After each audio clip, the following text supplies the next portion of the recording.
Cross Question with Iain Dale. Hello and welcome to Monday's Cross Question, live from the Labour Party conference in Liverpool. On the panel with us we have Jacqui Smith, Baroness Jacqui Smith, I should say. Don't want to insult her right at the beginning of the programme. She is Skills and Universities Minister in the Labour government. Sitting next to her is Joe Grady, the leader of the University and College Union, and Michael Crick, political commentator, joins us too. So they're here to answer your questions on 0345 6060 973, and you can of course watch us on Global Player and the LBC app. Call 0345 6060 973. Tweet at LBC. Text 84850. Cross Question with Iain Dale. This is LBC. Well, let's take a text question first on the news that we've just been hearing over the last hour. The question is from Robin in Durham, who says, Donald Trump thinks he does, but does Donald Trump really deserve a Nobel Peace Prize? Well, Michael Crick, let's start with you. If he pulls this off, if this peace plan does come to reality and Hamas accept it, I suppose there would be a case. Well, no, not really, because Trump has been an appalling supporter of Netanyahu and, frankly, a genocidal Israeli government. I was a great supporter of Israel, and my friends and family berated me for this, but I was a great supporter of Israel until 15 months ago. But they've just totally responded out of proportion in that time, and Trump was the one man in the world who could have stopped Israel and the continued killing of tens of thousands of Gazans, many of whom had nothing to do with Hamas. And so I would think awarding Donald Trump the Peace Prize would be, even worse than when Henry Kissinger was awarded the Nobel Peace Prize 50 years ago. Joe? Yeah, I mean, I'm in total agreement with Michael. I was just reading point 10 of the peace plan, and it's made my stomach churn. It says that a Trump economic development plan will be brought forward. It will contain many thoughtful investment proposals, inciting developments, and essentially it outlines what is economic colonialism packaged up as a peace plan. This isn't going to deliver peace. This is going to deliver yet more subjugation of the Palestinian people along the lines of whatever economic development Trump wants. I think it's a horrifying prospect. But if he's right, and I emphasise, I don't know whether it's true or not what he says, that all the Arab nations in the region have signed up to this, I mean, that would rather undermine your point. I will wait to see if all the Arab nations of the region confirm that they've signed up to this rather than taking Donald Trump on his word, I'm afraid. Have all the Arab nations of the region really agreed to have Tony Blair as one of the, and Trump, as to be the big players on this board of peace that will have oversight for this? I mean, all we've got to go on. He's a really reliable narrator, isn't he? But all we've got to go on is what he said. So until somebody says anything else. Yeah. We've just seen a press conference with Netanyahu and Trump. There is nobody else that would be a credible voice of the region who was platformed just then, least of all a Gazan voice, a Palestinian voice. I will withhold any believability that this is carrying a broader community. Jacqui Smith. Well, the only prize that matters here is the end of the utter devastation of Gaza with the starvation and the killing that has been brought about there. The return of the hostages to Israel and the removal of Hamas from the leadership of Gaza. That's the prize that is at stake here. And that, in terms of the other 19 elements of the agreement that we've seen this evening, if delivered, would begin to take us in that direction. There will need to be some sort of interim administration in order to see that delivered. And people can rehearse their views about Tony Blair as much as they like, but well, he's your hero, isn't he? Personally, it won't surprise you to know I don't have a problem with him being part of it. But it's about more than prizes. It's about more than personalities. It's about the end of the devastation that we've seen as a result of this action in Gaza. Let's take a follow-up call from Khaled in Leicester. Khaled, what would you like to say? Yeah, I think given that this 21-point plan is being issued by war criminals, and ICC has issued an arrest warrant for Netanyahu, doesn't the panel think that this is a ludicrous... I must have missed this. When did Donald Trump become a war criminal? Well, aiding and abetting a war criminal is part of the deal. The thing is, I believe they should face the arrest warrants, taken to the Hague, and tried for their war crimes, rather than this 21. And how's that going to save? How's that going to save lives in Gaza? Stop babies being killed and get food in there. Well, what are they doing right now? Do you really think that tens of thousands of people, innocent people, have lost their lives? Who's going? Is there no accountability for all of that, or we just carry on with whatever Netanyahu wants to do? We just carry on with that plan. That is preposterous. He should be. I believe he should be tried, and if he's convicted, he should be faced a death penalty. Part of this agreement, quite rightly, the IDF would be expected to immediately cease fire and withdraw their troops from Gaza. So, which I think is right. What the Israelis have been doing in Gaza has been wholly unacceptable. It's immoral, and it needs to stop. And that's the important thing. How do we stop this now? And how do we then build a sustainable future for Gaza and for Israel living peacefully? There was a motion passed at the conference this afternoon which went against government policy. It said that there is a genocide going on in in Gaza. That's a bit of an embarrassment for the government, isn't it? Well, this is one of those occasions where, what Labour Party conference says, I think, is probably slightly less important than what's actually happening in the region. What I'll say about the genocide is, I think I've been pretty clear about what I feel about the devastation in Gaza. It's quite reasonable for us as a government to say genocide is something that should not be determined by politicians but by an international court. That's been our long-standing position. Now, and in the end, whether how we define it is not the issue here. The issue is, how do we get peace? How do we stop the devastation in Gaza? How do we get the hostages returned to Israel? And how do we develop a stable situation so that both Israel and Palestine can, as we've always argued for, live peacefully together? Right, we'll move on to other subjects in a moment, but we are going to return to this after 9 o'clock. And by the way, there were no questions taken from reporters at the end of that press conference. Both leaders quickly departed after wrapping up the speeches, which we heard in full. So we'll go to some other subjects related to what's happening at this conference in just a few moments. If you want to contribute to the debate, 0345 6060 973. It's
on LBC.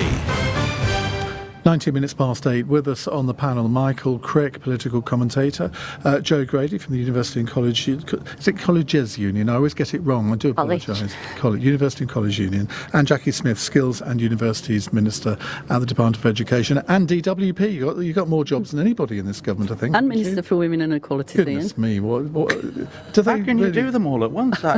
Well, I think it's a serious experience, issue, Michael. Right, let's go to another call. It's from Robbie in Chelmsford. Hello, Robbie. Evening, Ian, evening panel. My question is, both Reform and Labour have unveiled immigration policies that would significantly reduce the rights of immigrants to make their home in Britain. Does that make them racist? Well, the Home Secretary has said today that migrants will be challenged to prove that they're contributing to their local community and have a good grasp of English in order to qualify for indefinite leave to remain. Jacqui Smith.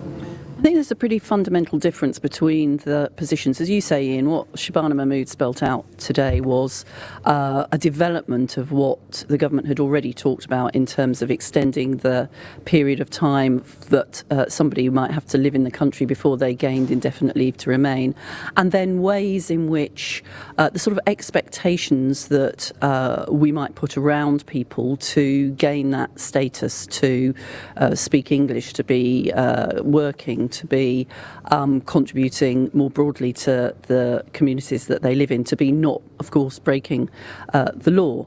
That is a fundamentally different position to the Reform position, unravelling though it is in front of us, which says somebody who has come to this country, who has abided by the law, has gained the legal right to stay here and to remain, should then be removed from their community, removed from the country.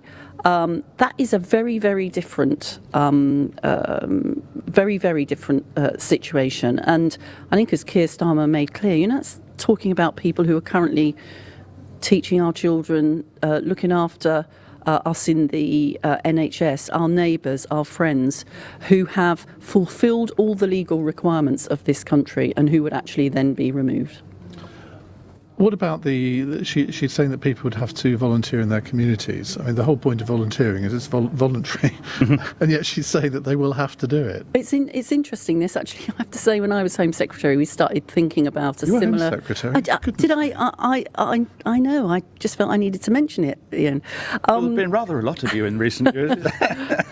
I lasted longer than quite a few of them, Michael, I think it would be fair to say. But this idea, So what we did actually back then is we said, we asked people, what do you feel about migration? And actually the vast majority of British people are welcoming of people coming to this country, but they think as part of your responsibility when you come here, you should abide by the law, you should speak English, you should make a contribution. And I think sort of making a reality of that is what Shabana Mahmood was talking about today. I think you can encourage volunteerism, but I mean, not everybody is going to be in a position to do it. And I think a lot of people say the speaking English thing, absolutely behind that. Chuck out anybody who's committed a criminal offence, absolutely behind that. But that just seems a bit weird to make something voluntary compulsory. Joe, what do you think? Yeah, I mean, I think there's also the case that's widely overlooked in public conversations about migrants is that they do contribute a lot. I mean, they pay extra fees towards the NHS. They'll often pay visa fees. And I think, to go back to the question that the caller asked, no, introducing these policies don't necessarily make a government or a politician racist, but I think it can make them incredibly short-sighted. Migrants are our friends, they're our neighbours, they're our colleagues, they're people who work in the NHS, they're care workers. One of the sectors that I represent, universities, bring in 265 billion to the UK economy, and yet at the minute we see policies from this government and policies from the previous government making it much harder for international students and international staff to come to this country to learn, to teach, to research.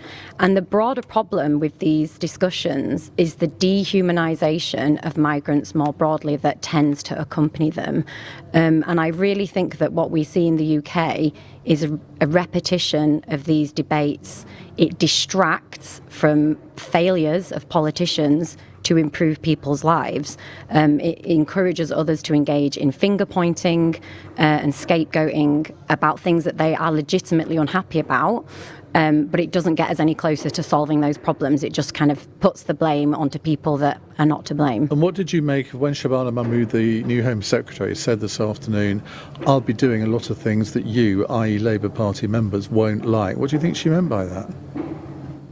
I mean, my fear is that she means that she will be doing more of what we've seen in the past couple of weeks, which is kind of aligning with the reform kind of agenda of finger pointing and scapegoating, and I think almost kind of validating the idea that, you know, we need to be even harder on migrants, which I don't think is going to solve. You know, we're having these really distracted conversations right now in the UK about, you know, small boats and what should we do with people on small boats. Why aren't we having conversations about a more progressive taxation system? Why aren't we having conversations about how we're actually going to rebuild our crumbling infrastructure? Because all of the opinion polls show that immigration has become the number one issue among the electorate. So if politicians don't talk about it, what do you think the electorate's going to think? Well, that's because for literally years we have seen nothing but the repetition of conversations on the media and repeated by politicians that migrants are to blame for nearly all of the problems we've got. But it isn't migrants that have been chronically underpaying university and college staff. It isn't migrants, you know, that have been creating high rents. It isn't migrants that have been causing the problems. But of course, if the public are perpetually exposed to the idea that this is the case. Oh, so they've been brainwashed. No, and people's lives have been getting materially worse. That is true. The cost of living crisis has made people's lives materially worse. This has gone hand in hand with increasing insecure employment, high rents, you know, so people are looking for reasons as to explain why their lives are the way they are. And this is political expediency. Okay. But it is quite possible, Joe, to both address the things that I agree with you about, people feeling insecure in the workplace. We've done that through our employment rights package. People feeling that their cost of living has been impacted. We're working on doing that. How your members feel about the conditions that they're working under in colleges and universities, and we've begun to take action on that. It's possible to do all of those things, but also, as Iain says, to recognise people's concern around what they feel has been uncontrolled migration, and certainly what they feel in terms of small boats is something that makes them feel insecure about the country that they live in. That doesn't mean that you can't also argue that migrants play an enormously important part in our country, that they are part of what makes this country the tolerant, diverse place that it is. That's precisely the argument that Keir Starmer has been making. But if you don't address that, and if you don't make the positive argument both for migration but also for the control of our borders, you cede the ground to reform and the sort of divisive arguments that they are making. And they truly are looking not to solve the problems that you've identified, but to blame people for the situation they find themselves in. I'll be brief. Okay, I really would. cool. Because you're correct. Employment rights bill, housing, NHS, Labour have got something to say on all of those things, but none of them have occurred yet. But what we have seen is, a winter fuel disaster, a welfare bill that has attacked the most vulnerable, a tool child cap that continues, and waspy women. That has been a net loss for the government. And I agree with you, conceding the ground to reform isn't something we want to do. But there is a vacuum there for working people wondering how their lives are going to get better. And reform are filling that with finger pointing. Okay. And I really think this distracts from more fulfilling conversations about how to improve people's lives. Crick. I don't think the country can cope with immigration at its current level. I mean, the population went up by more than 750,000 last year, and nearly all of that was due to immigration. 98%. And it's doing things like driving up rents that Joe was talking about, driving up house prices, putting a strain on our public services, and it's causing this huge turmoil in our politics. Now, what I think is interesting is yesterday Keir Starmer has said that Reform's policies on immigration were racist. and yet Shabana Mahmood has come out with a whole list of policies today. Now, if reforms policies, what is it that's racist about reforms policies that isn't racist about Shabana Mahmood? I don't believe that either set of policies are racist, and I think it's a mistake for Starmer to actually say that, because many of the people thinking of voting for reform will think, hey, there's Starmer accusing me of being a racist, and I think that will backfire on Starmer. But it'd be interesting to know if Jacqui can tell us, what is it that's racist about reforms policies on this that isn't racist about Shabana Mahmood's? Well, I think first of all, I tend to agree with you that it is certainly would not be the case that people who vote for reform or who are supporting reform are racist, nor in fact are the politicians. But that's what they will take from what Starmer said. I take that, but language is important here, Michael, and nor are the leaders of reform racist. But I started So what was he saying, then? I started my answer by explaining precisely as you challenged me, what is the difference between Labour's position and reform's position. The position that reform have outlined would involve the removal from this country of people who have followed the law, have been living here and contributing to our country and making a really important contribution, being removed from But what's the country. racist about that? That isn't racist about what Shabana Mahmood is doing. The impact of doing that on law-abiding people would obviously disproportionately fall on particular races and people who've come from outside the country. That's why Keir Starmer said that the policy itself would have a racist effect, and it would. Well, he didn't say it had a racist effect, did he? He said it was racist. Well, it's racist. All right, having a racist effect is it wouldn't racist. just apply to people who are non-Caucasian. But there would be, I think, a disproportionate impact on people who are. And the distinction is those who have followed the law, who have done everything that's expected of them, and who have been making a contribution to our country. The great irony here is that this wouldn't apply to any EU citizens who are here, which, I mean, given that this is Nigel Farage's policy, I just think, well, I wonder how popular that'll be. Well, that's just symbolic of the fact that Reform are more interested in finding people to blame and exploiting grievances than they are in actually developing policies that would be implementable or don't fall over at the slightest. I do think that the one strike and you're out on criminal convictions is a bit harsh. I think there will. Do you? Yeah. Why? Well, there are some criminal convictions that If are pretty you come to minor. this country and commit a criminal offence, why wouldn't you deserve to be deported immediately? Well, because some criminal offences, they may be young people or whatever. I just think there is there has to be a level of forgiveness and flexibility in this. And just to say that, you've shoplifted a pound's worth of goods or whatever, not that anybody gets prosecuted these days for that, it would be too hard. Well, there's another debate, Yeah. which we might talk about over the next half an hour. Right, it's news time. It's 8:32 on LBC. Daryl.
Yeah.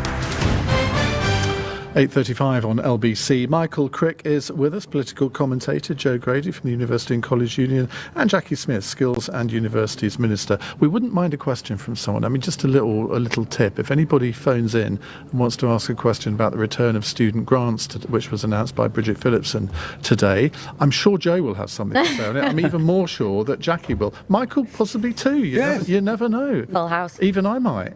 Possibly not. Right, let's go to another question. It's from Andrew in Fulham. He says, the Chancellor's speech today certainly connected well and enthused the Labour faithful at the conference. But does the panel think this speech will connect well and enthuse the electorate who are seeing their bills rise, the economy slowing, unemployment increasing, interest rate cuts being postponed? Actually, we had one recently. I'm not sure that's fair. We've had 5. And large tax rises on the cards, mainly as a direct result of this Chancellor's previous economic decisions. Michael. Well, I don't think Rachel Reeves' speech is going to go down in history as a turning point in either the British economy or British politics. Most people will not have, hardly anybody will have seen the speech in full.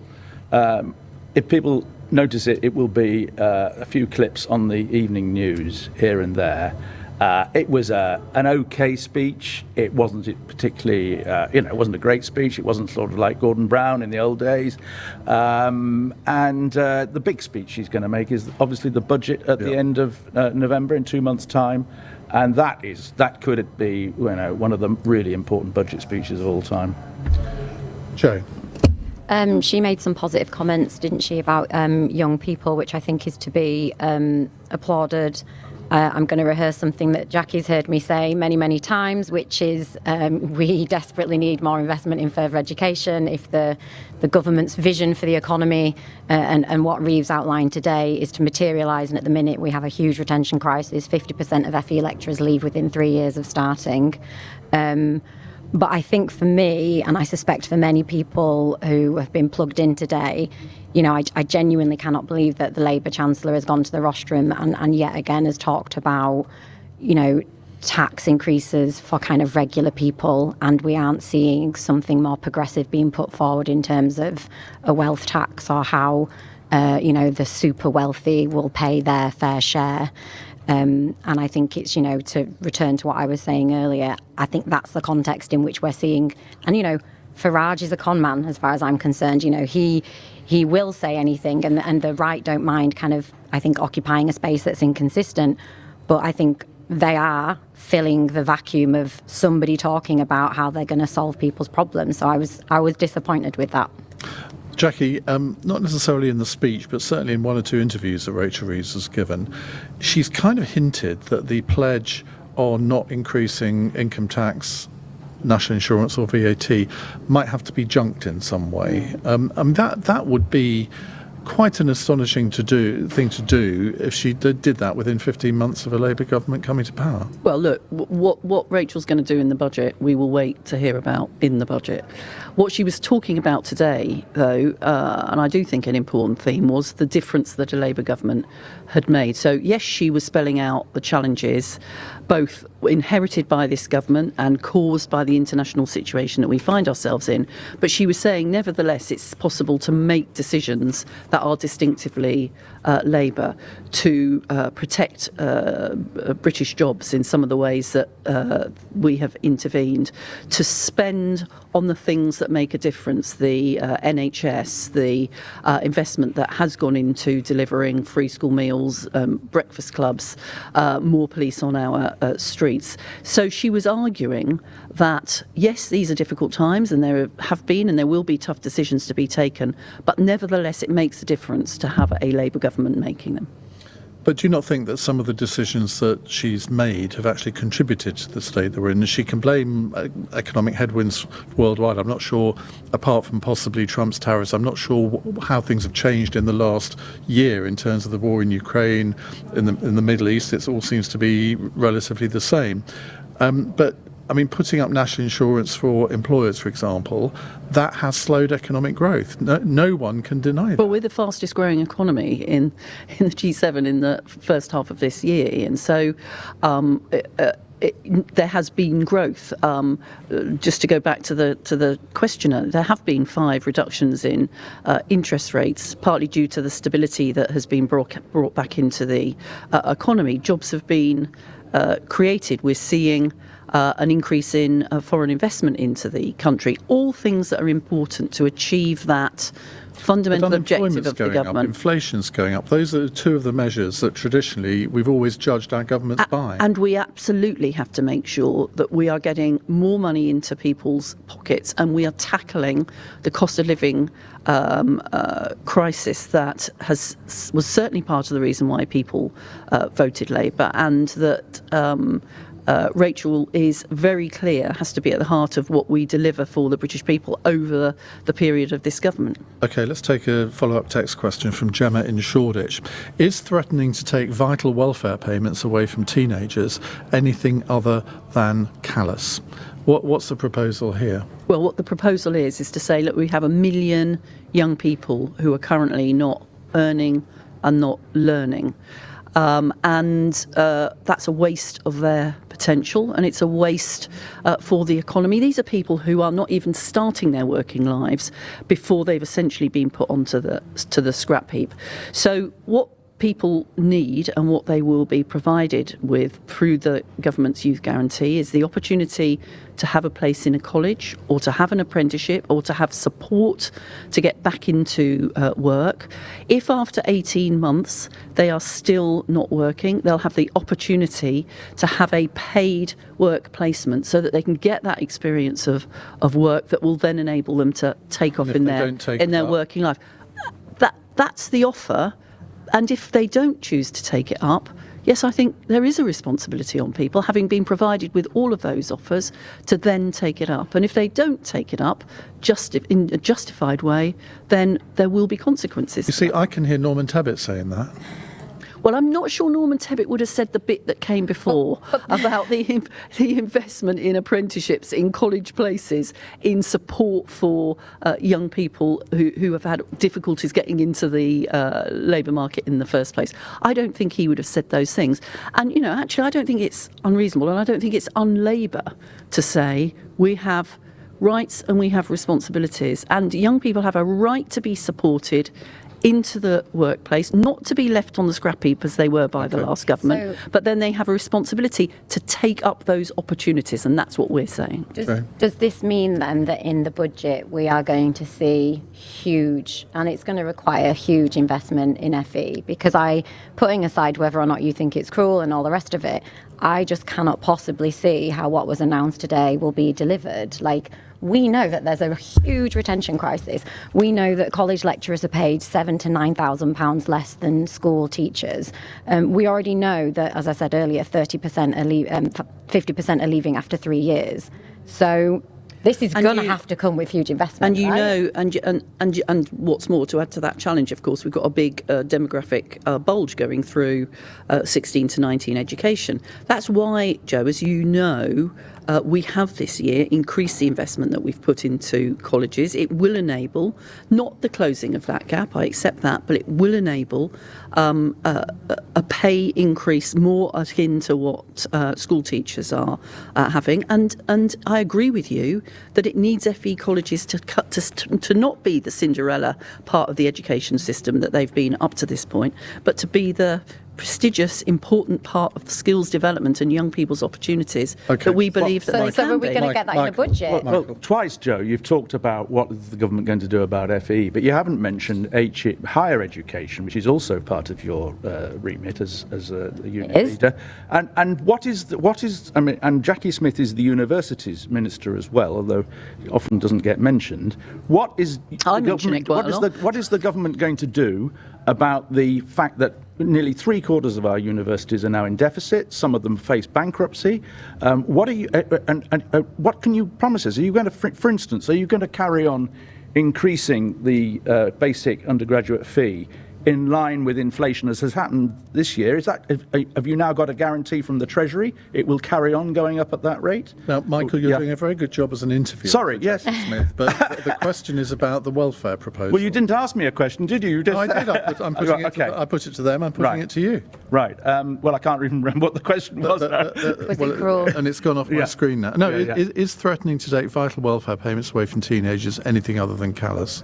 I think it's reasonable in the circumstances if they don't take up the offers the government have made. I actually do. Actually, I would be quite hard on them. Do you want to come back on Michael's rigorous questioning of you, Jacqui? Well, on the higher education system, Michael, you were right that there is a incredible financial challenge in higher education, largely due to the failure of the last government over 7 years to increase tuition fees or to recognise the challenges that higher education was facing. That's why this year... So we now need them to go up in line with inflation every year, That's why this year we took the decision to increase maximum tuition fees. It's why we refocused the Office for Students onto the financial sustainability of higher education, and it's why we'll have more to say about the longer term financial stability of universities when we publish our post-16 white paper. When you were looking at how much you should put tuition fees up, you may recall I sent you a bit of advice on that, and I said, why don't you get the political pain out of the way in your first year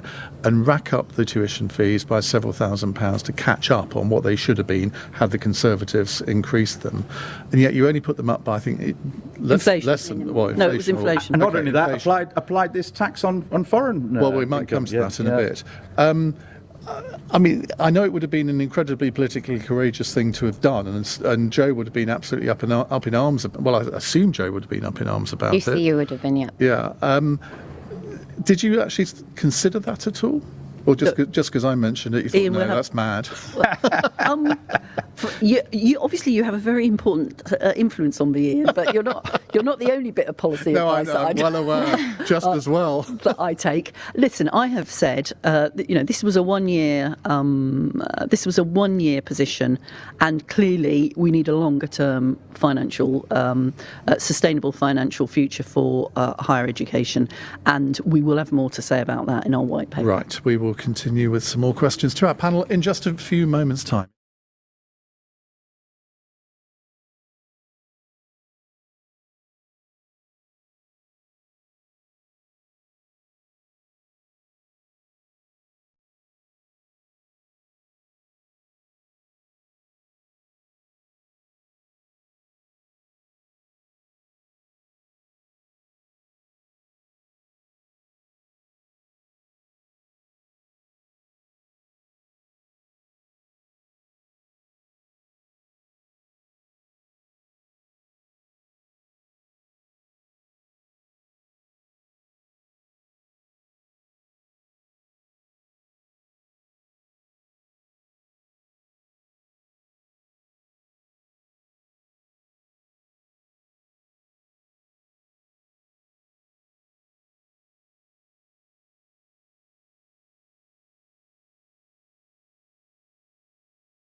LBC.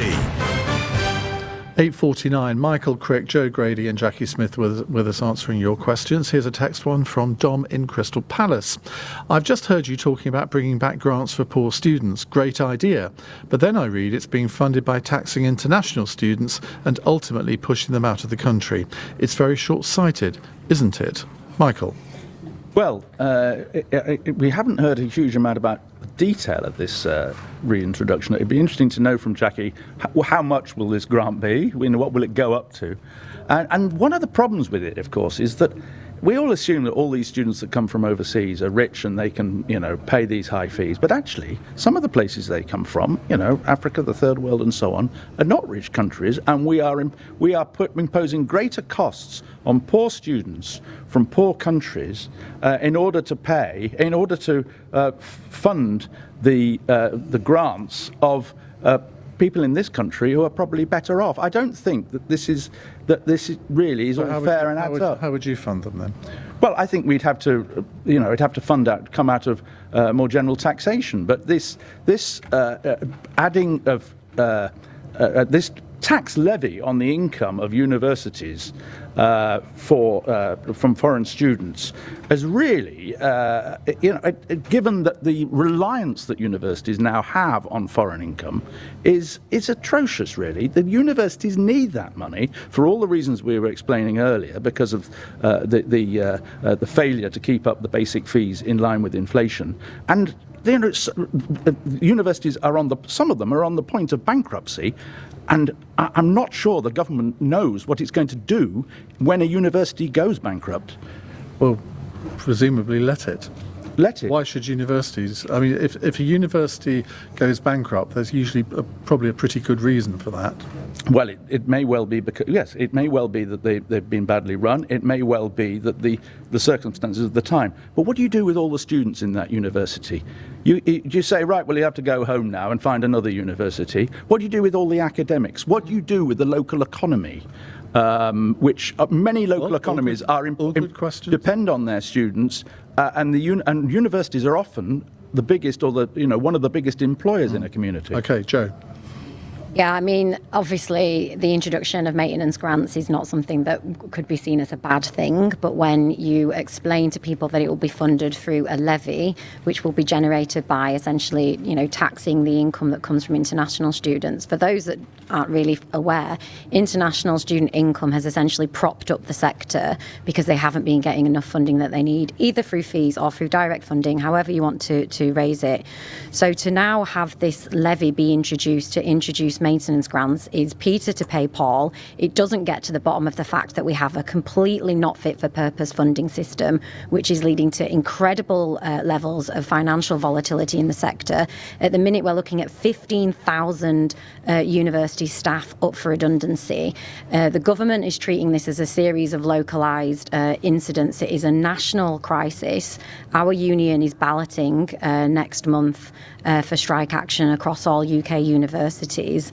It's astonishing that this is the policy that's being put forward, and that, to go back to the questions that we had before, and yet we've got a decade of national renewal. We've got other types of policies that are totally reliant on our post-16 education sector functioning properly, and all of them are in turmoil, and we don't have any really concrete, thorough strategies. And, you said what would happen if a uni was to go under. Well, we've just seen Greenwich and Kent being merged together. No real announcement. It just happened. The staff who worked at those universities found out the morning they woke up. They had emails in their inbox saying, we're now going to be a joint university and we're going to be holding meetings about it. It's just an astonishing way to manage staff, students, and, as you say, the local economy. As I said earlier, 265 billion the UK higher education sector brings into the UK. Jacqui. So we want to be in a position where anybody who wants to go to university and who can benefit from it is able to. But what we have is a situation where more people are going to university, but the gap between those who are advantaged and those who are disadvantaged is failing to close. You are much more likely to be able to go to university with the same talent if you're better off than if you're worse off. And we're just not willing to see that continue, which is why Bridget has worked hard to enable us to begin to reintroduce maintenance grants, and we'll have more to say about the sort of detailed questions that Michael was asking around that. What level level are they going to be? Well, that's where I said we'll have more to say about the detail of it in terms of the money that we're raising. Before you've actually done the well, because I think work? there's quite a lot of detailed work that's happened, and there is a principle about introducing maintenance grants and about how we're going to fund it, and we've been clear about that, which is to say, Joe is right, and universities often make the case to me that international students make an important contribution to our higher education system. They make an important contribution to our country, which is why we continue to welcome them, and we still have a very welcoming immigration system for students coming to this country. But what we also know is that people want to more directly see that contribution benefiting poor UK students, and that's what the international student levy will enable us to do. What worries me is Iain's suggestion that a failing university should go bankrupt, and would the government allow a failing university to go bankrupt? Look, and would in those circumstances you be happy if China came along and said, "Oh, don't worry, we'll buy it"? Now, of course, I wouldn't be happy for a university to go bankrupt, but we do have a system. Would you allow it? We do have a system of autonomous universities, and our focus in that case would be very much, as you say, on how you could protect the interests of students. But it's precisely in order to prevent a university from going bankrupt that we have taken the decision we've taken about student fees, that we've refocused the Office for Students on financial sustainability, and that we'll have more to say about income for universities when we publish our white paper. Can I just say something? Because the unchecked autonomy of our UK higher education institutions, in some circumstances in particular, the unchecked governance, we are looking right now at the UK, the kind of crisis that we saw before the banking crisis in 2009. That is what is happening in UK higher education. There is a governance crisis that is going unchecked, that is leading to millions of pounds at Dundee just being lost. It's leading to 15,000 jobs across the sector. There's two separate things there, Joe. I don't disagree with you, by the way, that some of the governance that we've seen in higher education has not been good enough. What are we going to do? I don't think that the model of higher education we want in this country, I think we disagree on this, but, I don't want to nationalise universities, but I do want to see better governance, better understanding of risk, and better management of resources for the good of staff and students. But they are in than the we've public seen in sector. some. No, they're not. No, they're not. They sort that's of quite are. That's quite an important point. Yes, but they're not. But when they are so important and they're failing in this way. But the University of Buckingham is a private sector and university. most universities are by royal charter, so they are sort of in the public sector. It's how they are classified is quite important in terms of the freedom that they have, for example, to borrow. So it's not the case that they're in the public sector like a state school, for example, or the NHS. Okay. Right, we could talk about that for a very long time, but let's go on to another question from Chris in Stubbington, who says, does a digital ID risk further disadvantaging the disabled and elderly? Joe? I think that the announcement of the ID cards this week has been a bit of a botched job, if I'm honest with you. I'm not against them on principle, but I think that they could have really difficult consequences, as you say, for kind of marginalised groups. But I don't think they're going to have the impact that Labour want them to have. And I don't think this has been a great announcement. Michael, do you think this is a bit like the Liz Truss budget in a sense? I hesitate to make that comparison. What? No. Hear me out. Hang on a second. Hear me out. In that they haven't really rolled the pitch for this. Yes. There hasn't really been much of a public debate about it, and yet they've just announced they're going to do it. And the ministers who've come out and defended it have not been very impressive. Like Joe, I agree with it in principle. In fact, I've been advocating it in principle. But in terms of the specifics of the question, yes, it is going to disadvantage particularly elderly people who, are less likely to have mobile phones. I hate this assumption in the world these days that we all have to have a mobile phone. There are lots of people who don't have mobile phones, can't afford mobile phones, and I think if they are going to introduce it, they're going to have to introduce conventional cards, literally cards. Jacqui will be very happy about that, having been behind this initial scheme. When was it? Which actually, 15 years ago. Which actually, although it had a card attached to it, was about a digital way in which you could both prove and safeguard your identity. So it won't surprise you to know. I think this is an idea whose time has come. And we'd be quite a lot further down the track had the Tory government not scrapped it the minute they came into. But the motivation, it seemed to me initially, was to try and do something about the black economy. Yeah. But Keir Starmer, when he was interviewed on Sunday, couldn't really explain how that was the case. Well, I thought, well, if he can't do it, who can? I do think, so first of all, it is undoubtedly the case that there is a pull factor that comes from the black economy.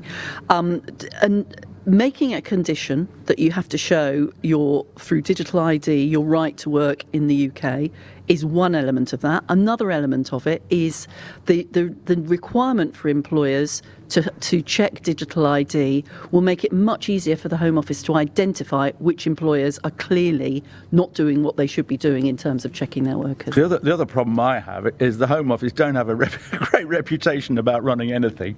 And apart from 2007 to 2009. Sorry, yes. The high point for the Home Office. I just think it's another example of a lot of working people, and I was with a very diverse group of people when this was announced. None of them could really understand the point of it. None of them could understand how it would work and be operationalised, and ultimately none of them were really thinking this is going to solve the major problems I bet they're all we a face. bit, but also I bet they're all pretty worried about the black economy. They're all pretty irritated by having to get print out a utility bill every time they need to demonstrate their ID, and they're all worried about their kids taking their passports to nightclubs and leaving them on the floor just in order to prove their age. They're all going to obey Boris Johnson, who said, well, I'm not going to use one, and I would encourage no one else to. Boris Johnson hasn't got a proper job, has he? Well, I think working for the Daily Mail, does that not count? Right, our fun question. This is from Tom in Stockport. After Donald Trump went to watch golf's Ryder Cup on Friday, which skill would you be happy to show off to the US president? Now, let's keep this tasteful. Joe? I mean, mine would be a true act of service to the entire international community, and I would share my skill of showing that man how to blend foundation and generally care for one's face, appearance and so on. I'm great at hair and makeup, essentially. No, I can tell. Am I allowed to say that? I just think we'd be doing him a massive favour, wouldn't we? Just blend the neck, not so get much a fake orange. Tan that is actually in tone. That man needs a makeover. Tinted moisturiser. Yeah, exactly. Jacqui? Well, given that we are at that Strictly time of year, I think I would impress him and the world by reprising my foxtrot from Strictly 2020. How did that go? That was all right. It was the next week that it all went wrong. I'm just thinking, are you the only serving government minister to have ever appeared on Strictly? I think you must be, even though it was only for a week. 2 weeks. 2 weeks. Serving at the moment. Yeah, but I mean, there have been plenty of others, but no, serving at the moment. Michael? Right. Asking persistent questions. You've done very well on that in this programme. I've never met Donald Trump. I've never had the chance to interview him when I was a mainstream broadcaster. And I sort of rather regret that. Yeah. Well, I interviewed him when he was still sensible in 2012, when it was quite normal. And in fact, it was so normal, I'd forgotten about the interview 4 years later. But there we go. Had he forgotten about it? I doubt it. He did promise me a round of golf on one of his courses, but needless to say, another politician that didn't deliver on their promises. Right, we are going to leave it there. Thank you all very much indeed for coming on the programme tonight. Now, tomorrow's panel, once again joining me here in Liverpool, includes the Chief of the Train Drivers Union, ASLEF, Mick Whelan, and the political journalist, Zoe Grunewald, and we hope to have someone from the government as well. Now, in the next hour, we were going to talk about patriotism and why Labour seems obsessed by this and fighting on Nigel Farage's turf, which I don't think is a particularly good idea from them. But the breaking news this evening is that President Trump and Benjamin Netanyahu have announced what they call a comprehensive plan to end the Gaza conflict. It's a 20-point plan. Believe it or not, it involves Tony Blair. And we're going to try and investigate over the next hour whether this plan can work. Donald Trump says all of the Arab nations are on board, Israel is on board, but is Hamas? And even if it isn't, does that matter? 0345 6060